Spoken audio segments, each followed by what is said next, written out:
আসসালামু আলাইকুম। আজকে আমি আপনাদের একটা ভেজিটেবিল চপ দেখাবো, যেটা আমরা বাসায় খুব সহজেই বানাতে পারি। আর সাথে থাকবে নতুনত্ব বিট। বিট দিয়ে চপটা যে কতটা মজা সেটা আপনারা বানালেই বুঝতে পারবেন। এখানে আমি দুটো আলু নিয়েছি, সিদ্ধ করে গ্রেট করা, একটা বিট আর দুটো গাজর। দিয়ে দিলাম ধনের গুঁড়ো, ভাজা জিরে গুঁড়ো। ভাজা জিরের গুঁড়োটা অবশ্যই ব্যবহার করতে হবে, কারণ এটা অনেক সুন্দর ফ্লেভার দেয়।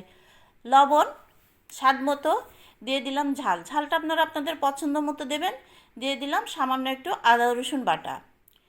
আমি দিয়েছি কাঁচা পেঁয়াজ, আপনারা দরকার হলে পেঁয়াজটা একটু বেরেস্তা করেও দিতে পারেন। আর দিয়ে দিলাম 4 টেবিল চামচ মতো ব্রেড ক্রাম্ব। সমস্ত উপকরণগুলো আমি খুব ভালোভাবে মেখে নিই। উপকরণগুলো মাখানো হয়ে গেছে। আমি সমস্ত ভেজিটেবিলগুলো খুব ভালোভাবে মেখে নিয়েছি। এখন আমি এটা কোট করব। চলুন দেখি সেই কোট করার নিয়মটা। এখানে আমি হাফ কাপ মতো নিয়েছি চালের গুঁড়ো, হাফ কাপ মতো ময়দার গুঁড়ো নিয়ে আমি অল্প অল্প করে পানি দিয়ে এটা গুলিয়ে নেব।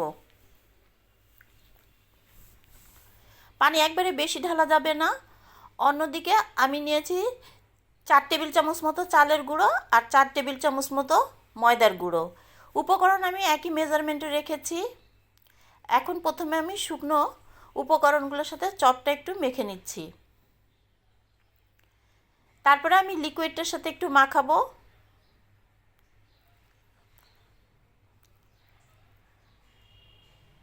আপনারা এটা এক লেয়ারেও কোট করে ভাজতে পারেন, কোনো সমস্যা না। আমি একটু দেখানোর জন্য আমি ডবল কোট করেছি, কিন্তু আপনারা আপনাদের সুবিধা মতো একটা কোট করলেও কোনো অসুবিধা হবে না। যে যার মতো পছন্দ মতো এই কোটটা করে নেবেন চপের। খুবই মজার এই চপটা। বিটের চপটার টেস্টটা যে ভালো হয় এটা আমারও জানা ছিল না। খেতে অনেক মজা।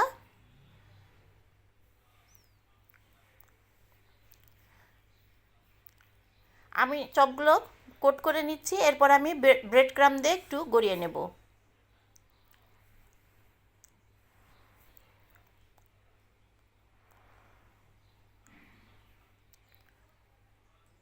আপনারা দুটো হাত ব্যবহার করবেন, একটা হাতে ভেজাটা ধরবেন, অন্য হাতে শুকনোটা ধরবেন। এতে করে সুবিধা হবে, কারণ শুকনো উপকরণগুলো ভিজে যাবে না তাহলে।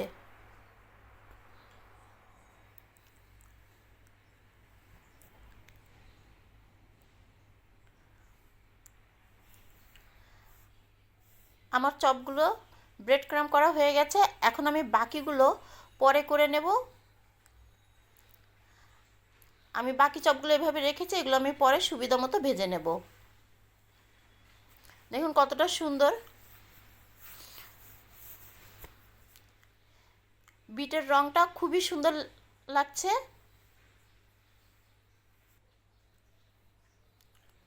আমি এখানে কড়াইতে তেল গরম করেছি, এখন আমি চপগুলো ভেজে নেব। চপগুলো আপনারা অনেকক্ষণ ধরেই ভাজতে পারবেন, কারণ এখানে ডবল কোট করা আছে।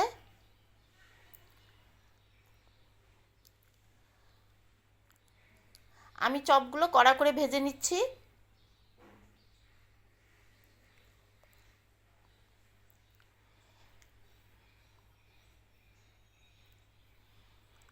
এটা বিকালবেলা চার সাথে খুবই ভালো লাগে, কিংবা এমনি হালকা স্ন্যাক্স হিসেবেও এই চপটা খুব ভালো যায়।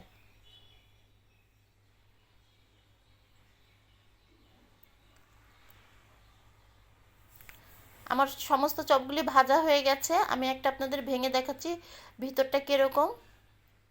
দেখুন, রেসিপিটা যদি ভালো লাগে তাহলে একটা লাইক, কমেন্ট, সাবস্ক্রাইব করে দেবেন। দেখা হবে পরবর্তী কোনো একটা রেসিপি নিয়ে। আল্লাহ হাফেজ।